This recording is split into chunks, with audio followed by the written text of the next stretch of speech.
నమస్తే. నేను మీ జర్నలిస్ట్ రవిచంద్ర. ఆంధ్రప్రదేశ్‌లో కూటమి ప్రభుత్వ హయాంలో ఉన్నటువంటి ఎమ్మెల్యేల పైన కొంతమంది పైన అసంతృప్తి నెలకొని వాళ్ళందరూ కూడా నియోజకవర్గాలకు దూరంగా ఉంటూ వస్తున్నారు. వాళ్ళందరి పైన కూడా తీవ్ర హెచ్చరికలు ఉంటాయి. హెచ్చరిస్తున్నాము అని చెప్పి ఒకవైపు చంద్రబాబు నాయుడు, ఇటు నారా లోకేష్ చెప్పుకుంటూ వస్తుంటే మరికొంతమంది ఎమ్మెల్యేలు పార్టీలో నుంచి బయటికి రావడానికి ఇక్కడ ప్రయత్నాలు చేస్తున్నట్టయితే అనిపిస్తుంది.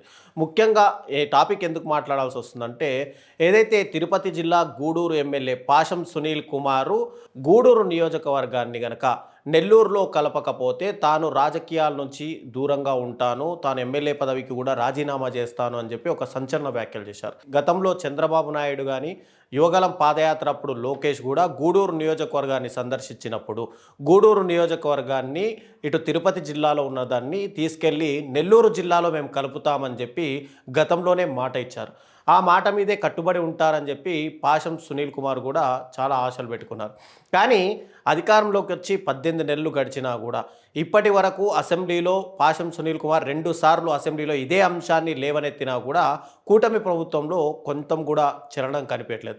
ఇప్పుడు రాష్ట్రంలో ఉన్నటువంటి ఏదైతే జగన్ హయాంలో జరిగినటువంటి ఈ జిల్లాల పునర్వ్యవస్థీకరణని కొన్ని జిల్లాలు మళ్ళీ ఎక్స్ట్రాగా ఏర్పాటు చేస్తామని చెప్పి కూటమి ప్రభుత్వం అనౌన్స్ చేసింది. దాంట్లో భాగంగానే ఇప్పుడు ఏదైతే గూడూరు నియోజకవర్గాన్ని నెల్లూరులో కలపాలని చెప్పి ఇన్ని రోజుల నుంచి పాషం సునీల్ కుమార్ డిమాండ్ చేస్తూ వచ్చారు. కానీ ఆయన డిమాండ్ని ఇక్కడ కూటమి ప్రభుత్వం పెద్దగా పట్టించుకున్నట్లయితే ఎక్కడా కనిపించట్లేదు. అందుకే ఆయన త్వరలోనే నేను ఎమ్మెల్యే పదవికి రాజీనామా చేస్తాను, రాజకీయాల నుంచి పూర్తిగా వైదొలుగుతాను అని చెప్పి ఒక అల్టిమేటం ఇక్కడ కూటమి ప్రభుత్వానికి అయితే ఇచ్చారు.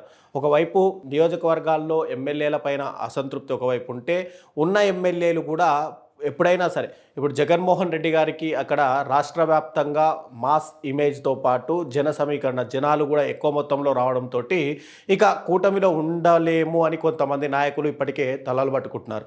పార్టీలో సంబంధించినటువంటి సీనియర్ లీడర్లు అయినటువంటి అచ్చెన్నాయుడు కానీ లేదంటే యనమల రామకృష్ణుడు లాంటి వాళ్ళు కూడా ప్రభుత్వాన్ని ఇప్పటికే హెచ్చరిస్తూ వస్తున్నారు.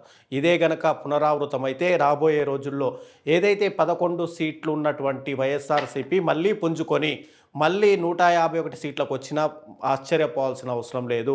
లేదా వైనాట్ 175 అంటూ జగన్మోహన్ రెడ్డి గారు ఇచ్చిన పిలుపులో 175 నియోజకవర్గాల్ని అటు వైఎస్ఆర్సీపీ గెలిచినా ఆశ్చర్యపోవాల్సిన అవసరం ఉండదని వాళ్ళు ఇప్పటికే హెచ్చరిస్తూ వచ్చారు.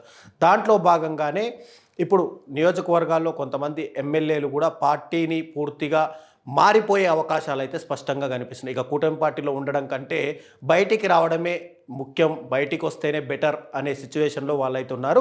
దాంట్లో భాగంగానే పాషం సునీల్ కుమార్ కూడా గూడూరు నెల్లూరులో కలపకపోతే తాను ఎమ్మెల్యే పదవికి రాజీనామా చేస్తానని చెప్పడం ఏదైతే ఉందో అదైతే రాష్ట్ర వ్యాప్తంగా ఒక సంచలనంగా అయితే మారింది.